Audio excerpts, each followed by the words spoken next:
Yo, yo, yo, yo, yo. What's up, everybody? Welcome back to another Pox Nora gameplay. Or actually, this is a battle group list. We're going to do another BG list here. Let's check out the daily quest. We got the Wizard quest and another Demonic Day quest. And as always, we will be doing the training day and not the PvP victory on cam. I don't really want to suck. Too bad. But anyway, let's get into the decks. I think we're going to go with, well, it's Demonic Day, so we have to go with a Demon deck. I think I displayed our Demon deck last time. I don't think I made any changes to it. There it is right there. So I think today we're going to do Rise of the Minotaurs. Now, this is one of the decks you can purchase off the store. And again, as always, I take these decks at their base, and I do little to no changes. And I just go from there. This series is really all about the grinds, all about the gold, all about getting our way up 100% free to play. So let me run over the battle group real quick. This is one of my fun battle groups. I wouldn't say favorite. It's kind of fun. It has a very specific, dependent gimmick. And it's not the end of the world, but, it's kind of dependent on that one strategy. And it's very, very, very race-based, if you know what I mean. Meaning, I need a lot of Minotaurs to pull this off. But let's get into it. Starting off, we got the Angel of Pain. We always run the Angels. They're self-explanatory. But the first real Minotaur we have is the Minotaur Battle Mage. Now, this Minotaur is pretty good, as you can see. He has immunity magic, swap, empowered, all of that good stuff. Deflect. He can stay alive and he can hit hard. He's actually a wizard for our quest, but he doesn't have any range. He's up close and personal. That's why the immunity magic is going to be great on him. Then we have the Minotaur colors. Now these dudes are real slow. They hit pretty hard and they have drag and attack with multi-attack. So these guys are good. If they're not attacking, that ready ability over here gives them +2 AP. Then they have preparation, at the beginning of a turn, if it hasn't dealt damage, it gets +1 damage and +1 max range, and it stacks up to 4. So these guys can be hitting at +6 range from just the same spot, hardly ever moving, and dragging people towards your other close range guys. So these guys are good support, and they can do a decent job on the front line, if I might say so myself. Then we got these dudes, the Flame Crushers. Now, they're not that bad. They're not that great. They got Pummel. That's a good ability. It's basically that gives you a triple tap. I like Protective. That's a real good ability. +2 damage anytime anybody else around them take damage. So they're good support, after, counter-attacking. Then he has Flamethrower, Unstoppable, Attack Fire. It's good to mix up your attack types. I like that. Then we have the Gladiator, one of our better cards. I'm almost ready to just buy 2 of these dudes and just say, forget about it. Let's just get 2 of them out there on the board. But I don't think I'm going to do that. Not just yet. Not just yet. I don't think I'm going to forge another one. But anyway, we got the Attack Physical. We got the Thirst for Battle, which is one of my favorite abilities in the game. As long as they're engaged, they get +2 damage and +1 defense. At the end of a turn. That's beautiful. I love that. I love that ability. So then they got Binding Chains, Vivify, Toughness. You can read all the abilities there. You know what? I'm just like this close into forging one of these dudes. I'll see you by the end of this run through. Then we got the Insurgents. These guys are good. They got a bunch of different charge abilities, which is great. They have Conqueror. As long as they're in any type of font, whether it's neutral or an enemy font, they get +3 damage and +2 defense. So they are huge tanks, and they start hitting for like 12 damage a pop. They get real gruesome, especially when you're contesting fonts. They're good for just straight up contesting fonts and being a huge annoyance as long as they're in the font. But they do have liability, which is a downside to this guy. Oh man, I kind of want to take this guy out and get another one of these gladiators, man. But 96, they are very expensive. I won't really get 2 of these out consistently, so I'll just wait. I won't get them. They're real expensive. Then you got the Portal Walkers. This is like It should be the hero of the deck. The deck is basically themed around this guy and what he's able to do. He has, obviously, Portal Walker. He is the Minotaur Portal Walker. But he also has Attack Fire, which is a great mix-up with 12 base and 2 range. I love that. 1 to 2 range. Then he also has a bunch of different abilities that go with Portal Walker. For instance, he has Swap. That means he can hit hard and get out, or he can swap out another one of your weaker champions and take their place and then hit hard again. Then he also has, I was running Immunity Magic on this guy, but I figured I don't really need it since he has so much mobility. I can just throw on another portal type teleporting ability and just get teleport. So now he has 3 portal type abilities, and he's gonna get a 4th one with Dimension Door. I'll explain that later on. But he's a beast. He just starts portaling around and relocating itself and just getting like +6, +9 damage and smacking people for like 21 for like 6 turns straight. He's a beast. This guy, the Renderer, as you can see, he's a Renderer. He has render. These names aren't that clever, by the way. Minotaur Renderer. What does he do? He renders. As you can see, when this effect comes into play at the beginning of each turn, this champion gains plus damage equal to the highest defense value on enemy champions for 1 turn. So like every turn, they just calculate whoever has the highest defense, and he gets that much of a damage modifier. So he's pretty good.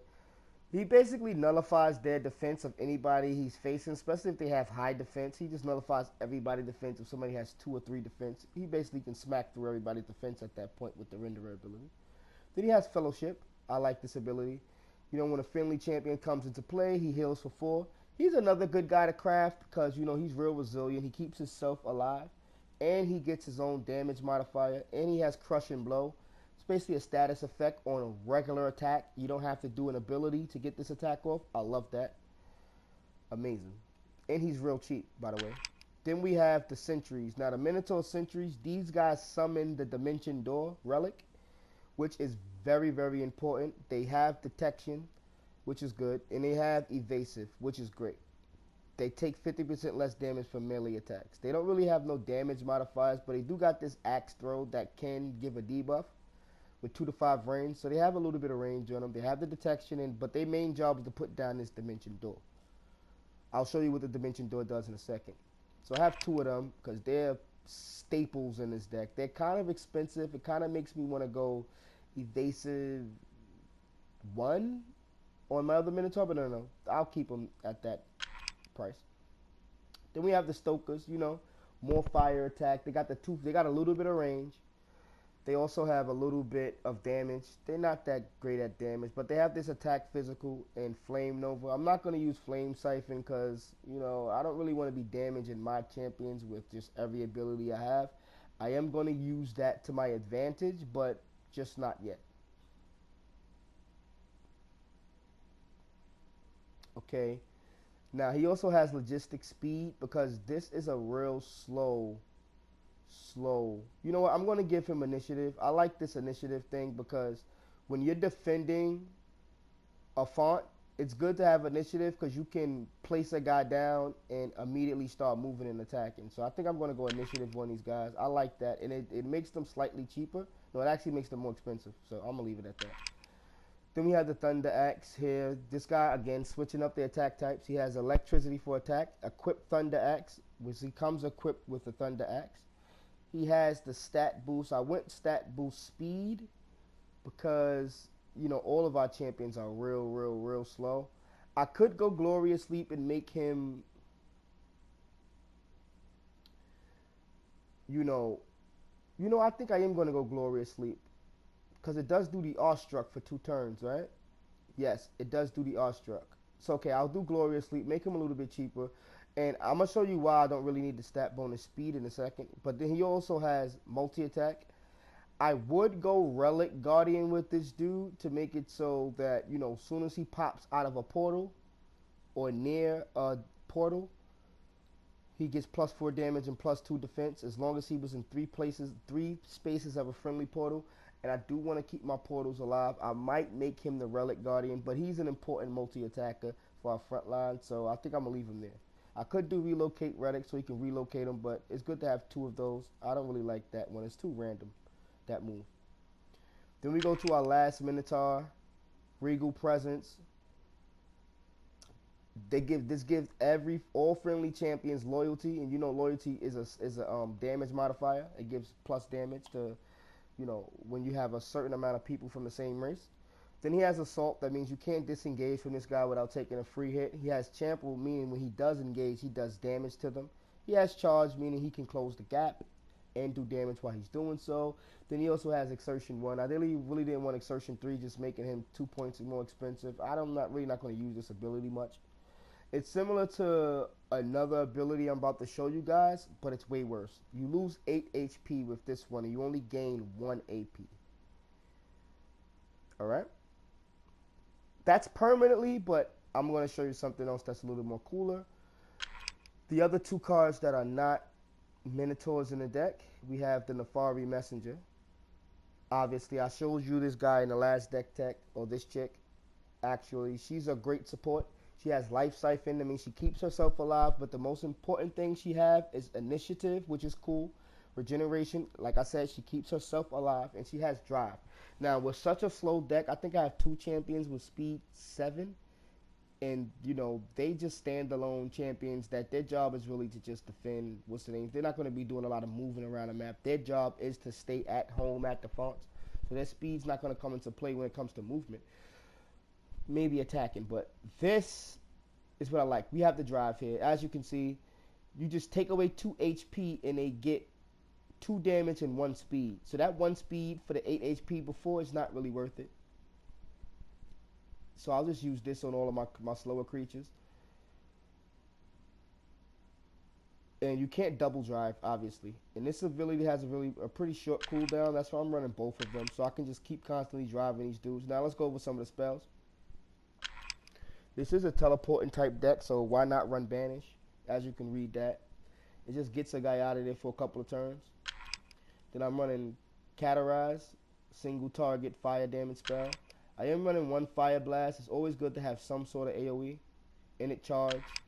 I'm running the Mandate from Shaul. Now, this card is great. It has Blade of the Snake. I'll let you see what that does when I equipped it. It has Hunter Hero, meaning if it attacks a hero, it does +2 damage. And it has Quest Kill an Enemy. Quest Kill an Enemy is a damage / HP modifier. When you actually kill an enemy, you complete a quest and you just get a bunch of stat boost. I'll show that later. A single target psychic spell, and it shocks them and takes all their AP. So it does about 16 damage, takes away all their AP, and then, you know, you get to do what you want. Now this is a great spell. It's real powerful, as you can see. It's Retribution. Sacrifice target real champion you own. The closest champion with a different owner from that champion is of the destroyed champion, takes magical damage equal to half the destroyed unit's Nora cost. Now this is a very, very, very, very, very, very, very powerful spell, because as you can see, a lot of our guys have, you know, very high Nora amounts. And what this does is, since it calculates the Nora cost and not the current HP, I can literally wait till my guys are at like 1 HP where they wouldn't survive being sneezed on, and just go for Retribution and just probably one-shot something most of the time, or at least go out with a bang. And I am going to use that sacrifice effect fairly enough, and it's a pretty cheap spell for what it does. But this is the ability I'm going to use the majority of the time. Sacrifice. Now the reason why I'm going to use this ability a lot is because I really wouldn't play this card at all.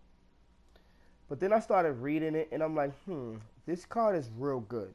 Because often than not, when a card's about to die anyway, and there's little to much you can do about it, it's gonna, you know, just provide a Nora globe for your enemy and really no resources for you.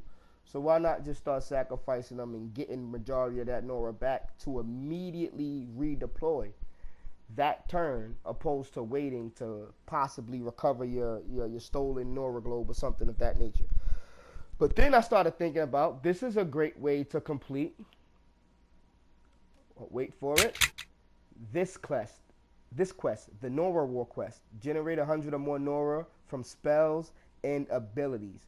Now, if I can, get the game to a good point, instead of skipping 1,000 turns trying to gather that, I can just constantly keep sacrificing our guys, and I'm pretty sure I can get 100 Nora by just sacrificing our most powerful legendary dudes. Like this guy, 96. One time, he's damn near giving me 100 at once. 81, 82, 76. Like, we have some high price, 85. So we sacrifice about 4 of these champions over the course of an entire game. We should be able to get that quest.